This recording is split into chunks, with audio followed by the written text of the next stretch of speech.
이제 하나님의 말씀을 같이 보시겠습니다.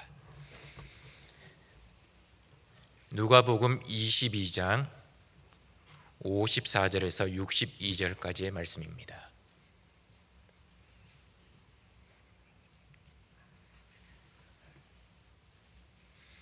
제가 가지고 있는 신약성경 136면 누가복음 22장 54절에서 62절까지 말씀 찾으셨으면 교독하시겠습니다. 제가 54절을 읽겠습니다. 예수를 잡아 끌고 대제사장의 집으로 들어갈새 베드로가 멀찍이 따라가니라.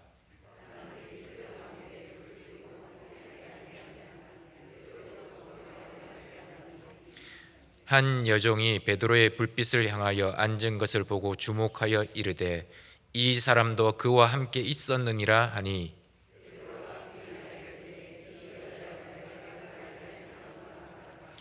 조금 후에 다른 사람이 보고 이르되 너도 그 도당이라 하거늘 베드로가 이르되 이 사람아 나는 아니로라 하더라.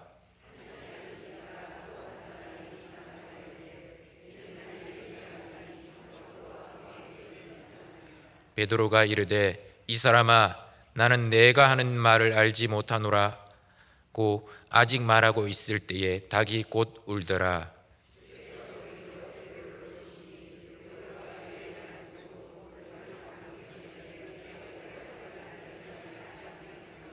같이 읽겠습니다. 밖에 나가서 심히 통곡하니라. 아멘. 일본 사람들의 격언에 그런 말이 있습니다. 그건 좋은 말은 아닙니다. 한데 이런 말이 있어요. 먹을까 말까 하는 음식은 먹지 마라. 만날까 말까 할 때는 만나지 마라. 갈까 말까 할 때는 가지 마라. 죽을까 살까 할 땐 죽어라. 그래서요. 그런 일본 사람들의 그 야마도 다마시라는 그런 격언이 있습니다. 제가 인천에서 14년 동안을 목회했습니다. 30살에서부터 14년 동안 목회를 하고 그 다음에 서울로 올라와서 지금 이렇게 소망교회를 이루게 됐는데, 인천에서 목회할 때 그 교회가 열악해서 교회 사무실이라는 게 뭐 시원치 않았어요. 사무실 조그마한 방 하나 있는데 그거 뭐 그저 사무원 한 사람 있고 그 가끔 목사님들 들어가 앉아서 신문이나 보시고 뭐 그런 정도지 사무실이라는 게 없어요. 그러니까 손님들을 만날 수가 없어요. 거기서 손님을 만나든가 뭐 하는 그런 정도의 사무실이 아닙니다. 그런데 손님이 오면 어떡하겠어요? 그래서 그 교회에서 조금 걸어 내려오면은 은성다방이라고 하는 다방이 있어요. 은성다방이라고 하는. 근데 다방은 대개가 지하실이가 많죠. 그리고 컴컴하고 어두컴컴하고 이제 그런데 그게 다방의 특징인데, 이 다방은 틀려요. 2층이에요. 2층이고 환하게 밝고, 그 다방 마담의 그 철학이, 우리 다방의 특징은 밝은 게 특징입니다. 많은 사람들이 마음대로 와서 얘기할 수 있는 그 밝은 컴컴한 그런 다방이 아니에요. 그 은성 다방이 아마 지금도 있을 거예요. 수십 년 동안 있는 그런 다방인데요. 그 다방에 이제 손님을 만나요, 제가. 그러니까 손님만 오면은 거기서 만나요. 또 손님이 오겠다 그러면 거기서 만납시다. 그러고 그럼 또 거기서 차도 대접하고 그러니까 편하잖아요. 그래서 그 은성다방에서 교인들을 많이 만나고 손님도 만나고 그런 일이 있었는데, 뭐 별일 없죠. 뭐 가서 손님들 만나고 그저 얘기하고 이렇게 하고 이제 오는데, 놀라운 것은 그렇게 몇 년 동안 그랬는데, 주일날 교회에서 보니까 은성 매담이 교회에 나왔어요. 이 사람은 전형적인 사람이에요. 6.25 때부터 다방 매담이에요. 다방 매담으로서는 아주 왕이에요. 그렇게 한평생 다방으로 산 사람인데 그 교회에 나왔다. 깜짝 놀랐어요. 왜요? 예수 믿지 않을 것 같아서 예수 믿으라는 말도 안 했거든요. 제가 한 번도 아무리 친하게 지내도 그런 말을 안 했는데 이분이 교회를 나왔어요. 감격스러워서 그 다음에 다방에 가서 만나가지고 아유 교회를 나와줘서 고맙습니다 했더니 다른 거 아니에요. 여기 오는 손님들을 딱 보면은 무슨 말 하는 걸 다 알죠. 자기네가 뭐 돈 때문에 뭐 가정 때문에 목자만 문제 때문에 정치 문제 때문에 뭐다 시끄러워. 그리고 전부가 얼굴이 좋질 않아요. 그런데 목사님은 여기 온다고 보면은 아주 밝은 얼굴로 얘기하고 웃으면서 얘기하고 무슨 얘기는 잘 모르지만은 목사님이 보니까 내가 교회 나가야겠다 그런 생각을 했대요. 나도 목사님 같은 얼굴을 좀 가져봤으면 좋겠다. 그래서 교회를 나왔대요. 나와서 맨 뒤에, 이 교회가 긴데 저 맨 뒤에 앉았다가 축도가 끝나면은 그냥 도망가요. 도망가듯이. 그래서 내가 한마디 했죠. 아니 기왕에 교회 나왔으면 교인들하고 인사도 하고 그러지 왜 그렇게 도망가듯이 교회 나오니 가느냐고 했더니 다방매담이잖아요. 다방매담이 교회 나왔다는 게 부끄러워서 그랬습니다. 그래서 그래요. 어쨌든 고맙습니다. 단 딱 하나만 부탁하겠는데 열심히 나오세요. 빠지지 말고 이렇게 부탁을 했어요. 교회 열심히 나왔어요. 맨 뒤에 앉았던 양반이 중간에 앉았어요. 얼마 있다 보니까 맨 앞에 앉았어요. 다방매담이 맨 앞에 앉았어요. 그래서 내가 너무 반가워서 교회 다방에 가서 만나서 아줌마 매담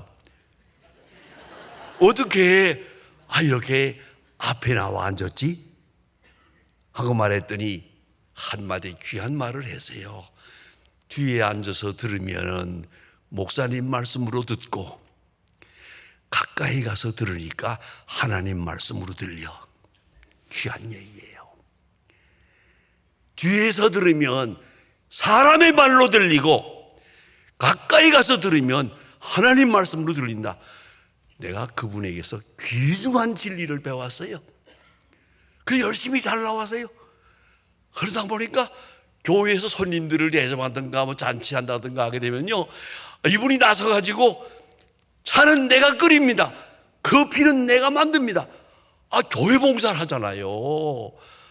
이렇게 다방매담이 마지막에 제1교회 집사가 됐어요. 다방매담이. 여러분 한 가지만 생각하세요. 난 그래서 늘 마음이 아파요. 저 뒤에 앉는 분들 마음이 아파요. 기왕이면 앞에 앉지. 아니 내가 뭐 얼굴이 잘못생겼나? 왜 그렇게 자꾸 멀리 가려고 그래? 기왕이면 가까이. 이게 보통 나온 거예요. 멀리서 여기까지 차 타고 전철 타고 와서 여기 교회 왔는데 여기까지 와서 기왕 왔으면은 가까이 갈 것이지. 왜 멀리? 그러나 2층에 앉아가지고 또 이러고. 도대체 이게 무슨 신보요 이게? 그 하나님이 뭐라고 하실 것 같아요? 야 이놈아, 교회 나온 거냐 안 나온 거냐? 믿을 거냐 안 믿을 거냐? 도대체 몇 년을 믿어야 앞으로 나아질 거냐? 안 그래요? 몇 년을 믿어야 앞으로 나아질 거예요? 참 그러고 답답해요. 그게 바로 목사의 마음인데 그렇다고 주일날마다 앞에 나오세요. 앞에 나오세요. 뭐 다른 교회에서는 그런 거 많이 해요. 예배 시간 전에 나오세요. 안 나와요. 저희 교회에서는 나오라는 말을 안 합니다. 하지만은 비교적 좀 좋은 편이지만 그래도 마음속에 가만히 보면 내가 얼굴 보면 다 알아요. 꼭 뒤에 앉는 사람은 꼭 뒤에 앉아요. 앞에 앉는 사람은 꼭 앞에 앉고요. 자 보세요. 가까이 하여 말씀을 듣는 것이 우매자의 제사보다 낫다. 가까이 하여 말씀을 듣는 것이. 여러분 효자가 누굽니까? 부모님 앞에 가까이 가서 말씀을 듣는 거예요. 왔다 갔다 하면서 말 듣고 뭐 설거지 하면서 말 아니에요. 가까이 하여 딱 앉아서 정식으로 말씀을 듣는 게 그게 효자예요. 그 듣는 것이 그 자체가 효자예요. 그런데 가까이 하여 듣질 않고 왔다 갔다 설거지 하면서 짓거려요. 제가 뭔데 뭐 이래가지고 이건 안 되죠. 이 자세가 잘못된 거예요. 그러니까 가정이 편안하질 않아요. 잘 들어야죠. 가까이 하여 들어야죠. 정종을 해야죠. 겸손한 마음으로 들어야죠. 가까이 하여 듣는다. 얼마나 중요합니까? 가까이 하는. 그래서 얘기인데요. 언제든지 우리의 신앙의 자세는 좀 더 적극적으로, 긍정적으로, 경건하게 가까이 하여 말씀 듣는 것이 우매자의 제사보다 낫다. 그런 마음으로 하나님 앞에 나가야 할 것이라는 말입니다. 오늘 성경에서 우리가 베드로를 보아요. 베드로가 왜 예수를 모른다고 했을 것 같아요? 간단해요. 멀찍이 따라가기 때문이에요. 아예 가까이 따라갔더라면 예수님과 함께 십자가를 졌을는지도 몰라요. 억지로라도. 안 그렇습니까? 억지로라도 십자가를 졌을지도 몰라요. 피하지 못하고. 하지만 멀찍이 따라가다 보니까 예수를 모른다고 하게 되세요. 공간적으로 멀어지고 시간적으로 멀어지고 자세에서 멀어지다 보니까 마음도 멀어졌어요. 마음이 멀어졌어요. 그러니까 예수님의 마음을 이해할 수도 없었고 예수님과 함께 십자가를 질 수도 없었어요. 얼마나 슬픈 얘기인지 몰라요. 오늘 본문은 참 제가 마음에 늘 생각하는 거예요. 멀찍이 따라갔다. 이게 무슨 짓이에요? 이게 뭐 하는 사람이야? 이 사람이 지금 정 마음에 안 들어요. 가려면 앞에 가든지 뒤에 가든지 도망가든지 어느 쪽으로 가든지 할 것이지 뭘 따라가? 멀찍이 따라가다가 큰 시험에 빠지잖아요. 이걸 아셔야 됩니다. 시험에 빠지는 이유가 멀찍이 따라가기 때문이에요. 전적으로 따라가지는 못하고 total commitment, total acceptance, total discipline 전적으로 이렇게 해야 되는데 그러지 못하고 그 많은 날 예수를 믿으면서도 멀찍이 따라가는 그러한 소극적 자세, 부정적 자세, 그게 마음에 안 듭니다. 이게 바로 베드로예요. 오늘 베드로가 별 사람 아니에요. 결국은 베드로가 마음이 약한 것도 아니고 신앙이 부족한 것도 아니에요. 예수 주는 그리스도시여 살아계신 하나님의 아들입니다 라고 고백했던 사람이에요. 그리고 예수님과 함께 십자가를 지겠습니다. 절대 부인하지 않겠습니다. 함께 죽겠습니다 라고 약속했던 사람이에요. 그 약속했으면 약속을 지켜야지. 그 약속을 해놓고 예수님 체포되고 따라갈 때 멀찌감치 따라가고 어떻게 되나보자 하고 이게 뭐 하는 짓이에요 이게. 이런 소극적 자세가 결국은 예수를 부인할 수밖에 없는 그런 시험에 빠지게 된 것이죠. 여러분 아시는 대로 베드로는 갈릴리 해변에서 예수를 만납니다. 밤새껏 물고기를 잡으려고 했는데 못 잡았어요. 이 물고기라는 게 그렇습니다. 그냥 여기저기 널려 있는 게 아니랍니다. 그놈이 떼를 지어 다녀요. 떼를 지어서 몰려다니기 때문에 여러분을 딱 만나기만 하면 잡을 수가 있지만은 이걸 못 만나면요 밤새껏 그물을 쳐도 한 마리도 못 잡아요. 그게 바로 어부예요. 여기서 한 평생을 산 사람이에요. 지금 베드로가 밤새껏 수고하고 한 마리도 못 잡았어요. 그리고 그물을 씻고 있어요. 지금 바로 그런데 예수님이 나타났어요. 베드로야, 예, 물고기 잡았냐? 못 잡았는데요. 예수님 아무 말씀도 없이 깊은 데 가서 그물을 던져라. 그게 아니거든요. 어부의 생각은 얕은 데로 고기가 몰려왔을 때 잡는 거지 깊은 데 가면 그 허허한 넓은 바다에서 무슨 거 잡아요. 그런데 예수님이 엉뚱하게 말씀하세요. 깊은 데 가서 그물을 던져라. 베드로 대답하는 말 여러분 잘 아시지요? 밤새껏 수고해서 잡은 것이 없습니다마는 말씀하시니 그물을 내리리이다. 이건 뭡니까? 못 잡을 건 뻔하지만 말씀하시니까 말씀하는 분의 체면을 보아서 그물을 일단 내리겠습니다. 못 잡을 줄 알고 아마도 그랬을 거예요. 못 잡고 나서 빈 그물을 들고 보라고요. 이렇다니까요. 그러고 싶었던 거예요. 그런데 가득 잡았어요. 깜짝 놀랐어요. 한평생 이 갈릴리 바다에서 산 사람이지만 이런 일은 없었거든요. 깜짝 놀랐어요. 얼마나 놀랐으면 예수님 앞에 가서 무릎을 꿇고 죄인이로소이다.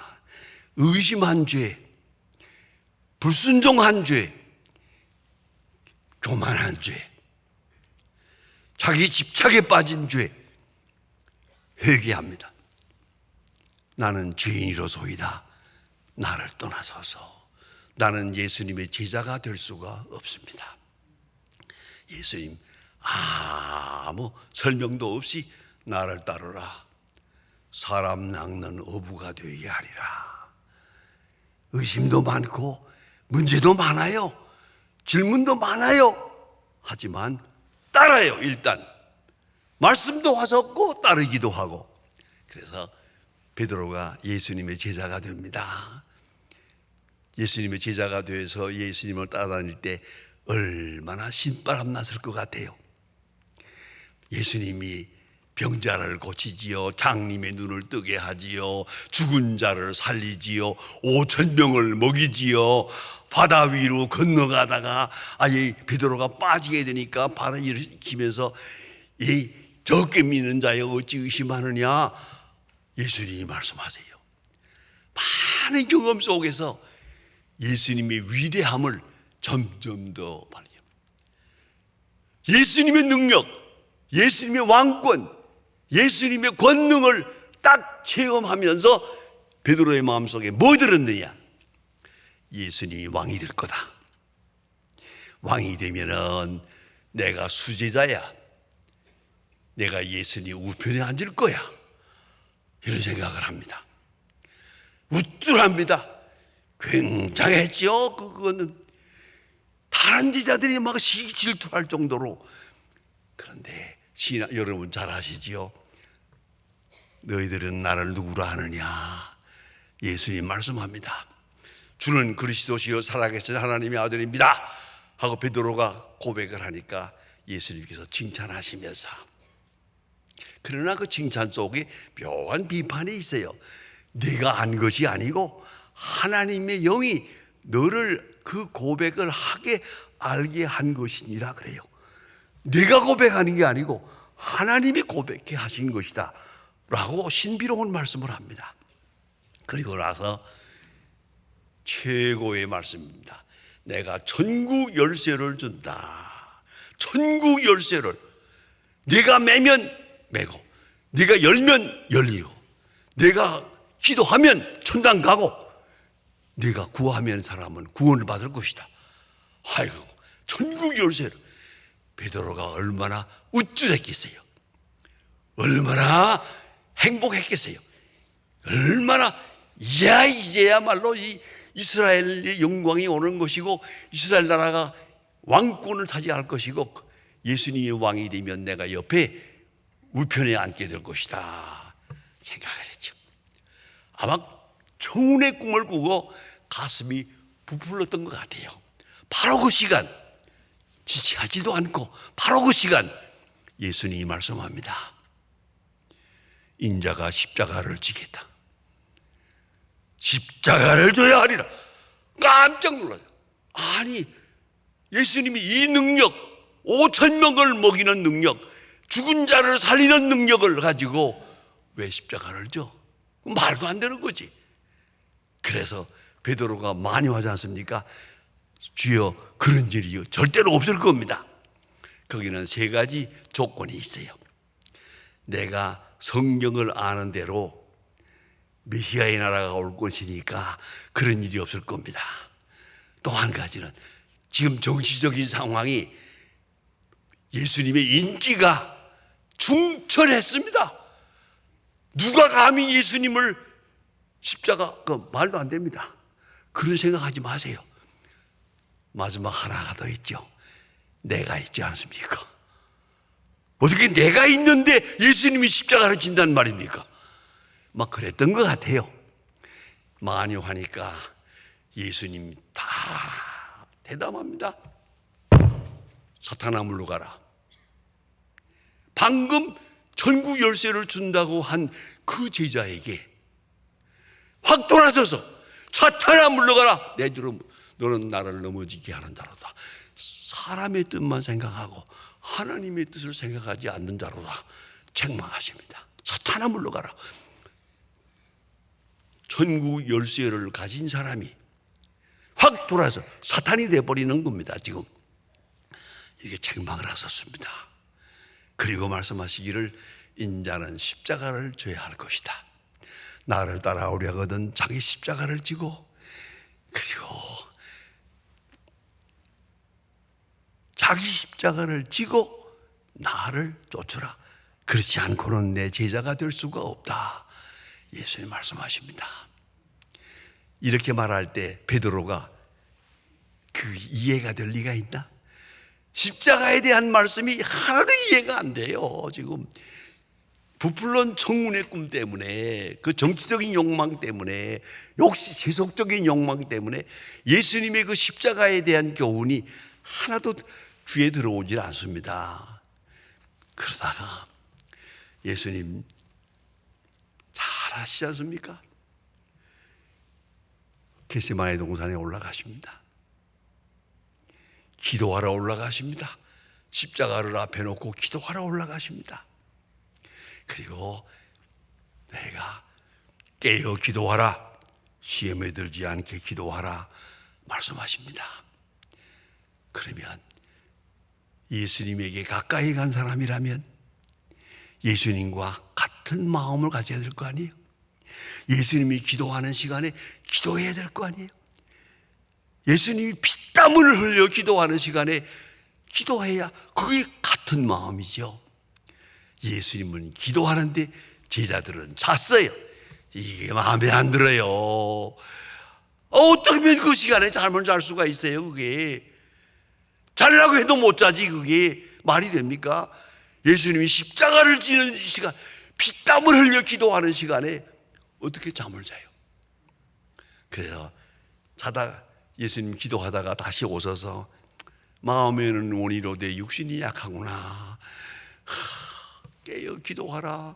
시험에 들지 않게 기도하라 부탁합니다. 자, 이것이 예수님이며 또 베드로입니다. 베드로는 예수님께 가까이 가지 못했습니다. 예수님이 기도할 때 함께 기도해야 가까이 간 거죠. 예수님이 기도할 때 이건 잠만 잤어요. 그러면 가까이 가지 못한 거죠. 아주 멀리 간 거죠. 아주 딴 길을 간 거죠. 예수님이 피땀 흘려 기도하는 시간에 그가 옆에서 같이 기도했더라면 아마도 베드로도 예수님과 함께 십자가를 졌을 거예요. 그런데 그가 예수님이 그렇게 아버지 내 뜻대로 마옵시고 아버지의 뜻대로 하옵소서 그런 간절한 기도를 하고 피땀을 흘리고 있는 순간에 옆에서 잤어요. 딴 길을 갔어요. 전혀 다른 상태에서. 그런 거로 그런 시험을 이길 수가 없었어요. 그리고 예수를 3번이나 모른다고 합니다. 오늘 본문에서 보지 않습니까? 자세히 보세요. 3단어가 나옵니다. 부인하고 맹세하고 저주하고 이런. 부인할 정도까지는 이해가 가요. 웬 맹세예요, 맹세가. 그런 거 하면 또 저주까지 해요. 이걸 신학적으로 threefold deni라고 합니다. 삼중 부인입니다. 세 가지로 부인을 합니다. 이 사람이 한 번 시험에 빠지면 이렇게 되는 거예요. 부인하고 맹세하고 저주하고 말도 안 되는 겁니다. 형편없는 사람이에요 이거. 그런데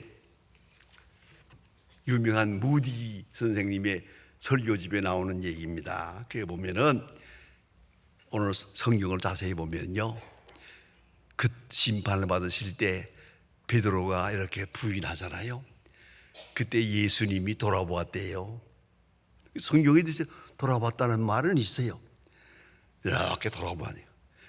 베드로와 눈이 마주쳤어요. 그런데 무디 선생님은 이걸 이렇게 말하고 있어요. 돌아보면서 예수님 마음으로 하시는 말씀이 눈으로 하는 말씀이, 이놈아, 네가 나를 모른다는 말이 사실이냐? 네가 물에 빠져 들어갈 때 내가 너를 일으켜 주지 않았느냐? 네가 많은 시험을 당할 때 내가 너를 건져주지 않았느냐? 이 시간에 네가 나를 모른다고? 그게 사실이냐? 라고 눈으로 책망하셨다는 거예요. 베드로가 그 눈초리를 보고 바로 그 시간에 닭이 울어요. 그 예수님 말씀이 닭 울기 전에 내가 나를 3번 부인하리라 하신 말씀이 기억이 나서 오늘 본문에 조금 전에 보잖아요. 밖에 나가서 통곡을 하니라.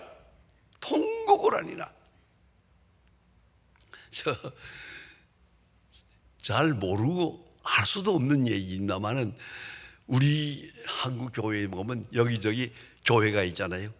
교회는 종탑에 있고 종탑 맨 위에는 십자가가 있잖아요.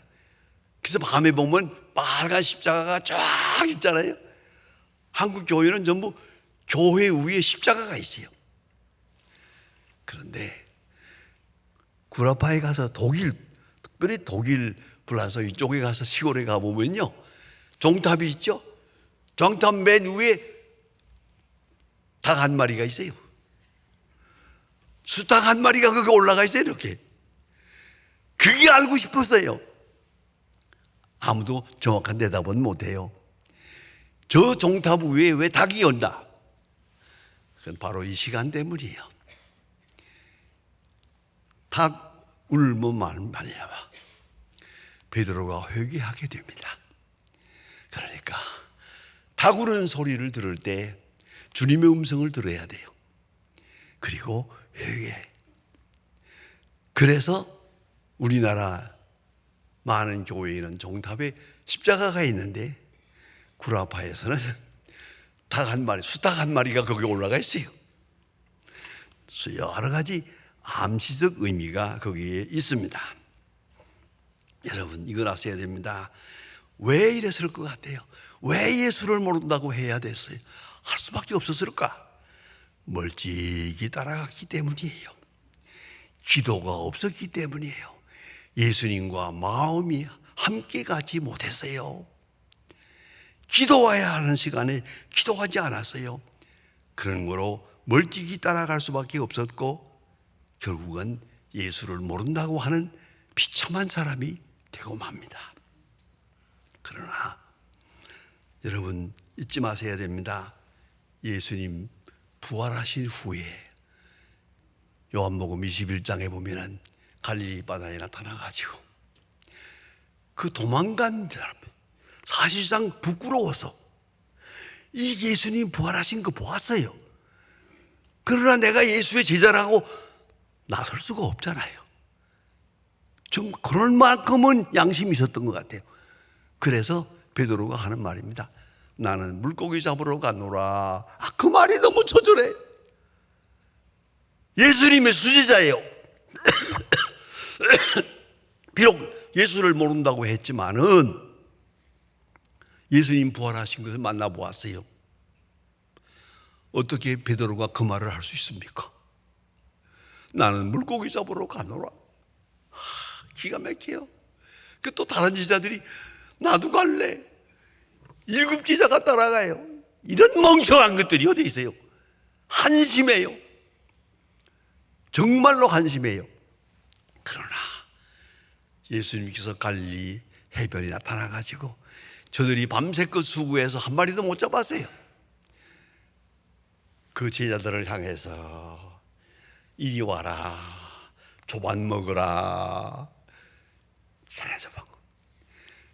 하시는 말씀입니다. 베드로야, 바요나 시모나, 네가 나를 사랑하느냐? 오이다고 아가파오메 사랑을 하느냐? 베드로 대답합니다. 규리에 오이다 오디 필로세, 내가 주를 사랑하는 줄 주께서 아십니다. 그런데 조금 다릅니다. 예수님의 물음은 아가페의 사랑을 묻습니다. 내가 아가페의 사랑을 하느냐? 그러니까 필리아의 사랑을 합니다. 오히려 호티 필로세, 그건 다릅니다. 희생적인 거룩한 사랑이 아니고 친구의 사랑입니다. 필리아라는 말은 프렌드십, 친구라고 하는 그의 어원입니다. 오히려 호티 필로세. 그런데 예수님이 세 번째 가서는 필리아스메, 내가 진짜 친구의 사랑은 하느냐? 친구는 친구를 위하여 목숨을 버리는데 내가 친구 사랑한다는 말이 사실이냐? 묻습니다. 필리아스메. 베드로가 두려워서 주님 모르시는 것이 없으신데 내가 주를 모른다고는 했지만은 주를 사랑하는 줄, 저 밑바닥에 사랑하는 줄 주께서 아시지 않습니까? 예수님 말씀하십니다. 내 양을 먹이라. 십자가로 구속한 이 양, 이 소중한 양을 내가 먹이라 말씀하십니다. 그리고 예수님을 위하여 십자가에 돌아가실 것을 예언하는 말씀까지 하십니다. 여러분, 꼭 잊지 말아야 합니다. 그리고 어떤 죽음으로 죽어서 하나님께 영광 돌릴 것까지 예언적으로 말씀하십니다. 정말로 베드로가 마지막에 예수를 위하여 십자가를 집니다. 여러분 로마에 가보셨죠? 여행을 많이 하셨겠지만 로마에 가면요, 단체 여행을 하면은 그런 거를 별로 볼 수가 없습니다.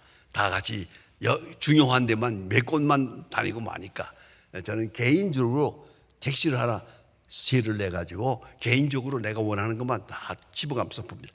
그게 보면요, 저 언덕 위에 조그만 그 흔적도 없어요. 이상한 바위 위에 발자국이 있어요. 바위 위에 발자국이 있는 거죠. 전설에 의하면 이게 예수님의 발자국이라는 거예요. 어떻게 발자국이냐? 베드로가 그 당시 로마에 핍박이 있었지만은 그 핍박은 그 로마에 화재가 났죠.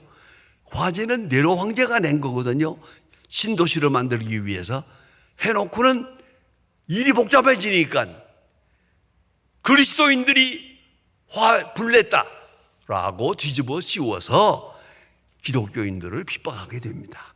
그러니까 이거 초대교회의 핍박은 로마에만 있는 겁니다. 이게 로마 밖에는 없는 거예요. 로마에서 있었던 사건이니까. 그랬대 베드로가 로마에서 피신을 합니다. 나와서 로마 성을 나올 때 바로 그 자리에 그 길가가 있습니다. 네. 나섰을 때 피신을 가는데 예수님이 나타났어요. 그리고 로마 쪽으로 가는 거예요. 그러니까 베드로가 말하기를, 어디로 가십니까? 주여 어디로 가십니까? 그게 바로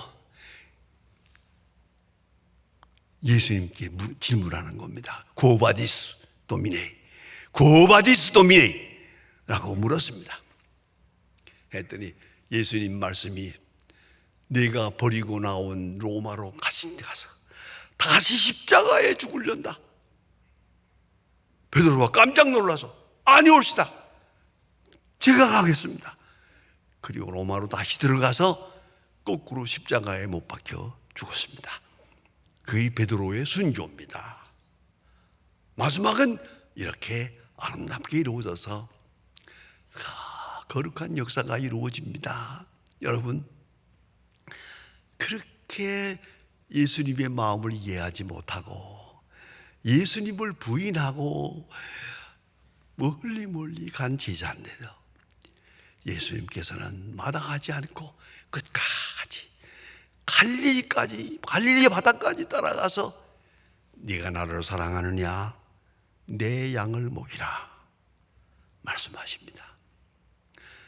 끈질긴 사랑입니다. 끝까지 사랑하시는 겁니다.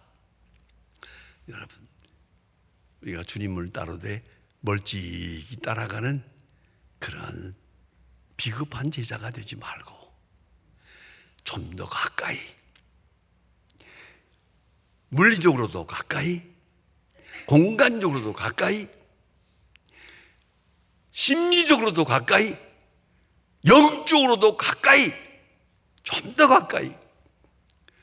그래서 사도 바울은 빌립보서에서 말합니다.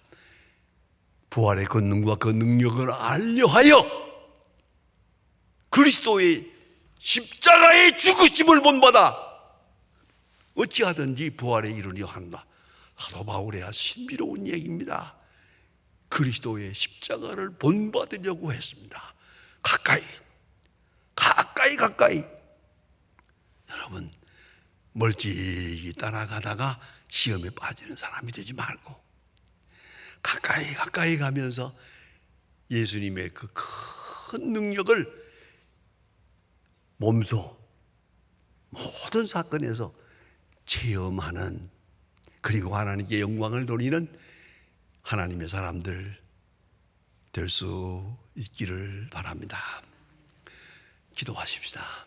하나님 아버지, 주께서 우리를 위하여 십자가를 지시고 그 고난의 길을 가신 이 고난 주간에 저희들이 이 자리에 모였습니다. 주여, 베드로가 예수님을 사랑한 건 틀림없습니다만은 멀찍이 따라가다가 시험에 빠졌습니다. 우리도 가까이 가지 못하고 멀찍이 있다가 여러 가지 의심, 여러 가지 시험에 빠지고 있음을 주께서 아십니다. 불쌍히 여겨주시고 이제 온전하여 가까이 따르고 마음으로, 영적으로, 물리적으로, 공간적으로 가까이 주님을 따라가면서 주의 제자된 영광을 누릴 수 있게 하시고 주의 능력을 날마다 우리 실생활에서 체험하며 하나님께 감사할 수 있는 귀한 주님의 자녀들 되게 하옵소서. 예수님의 이름으로 기도하옵나이다. 아멘.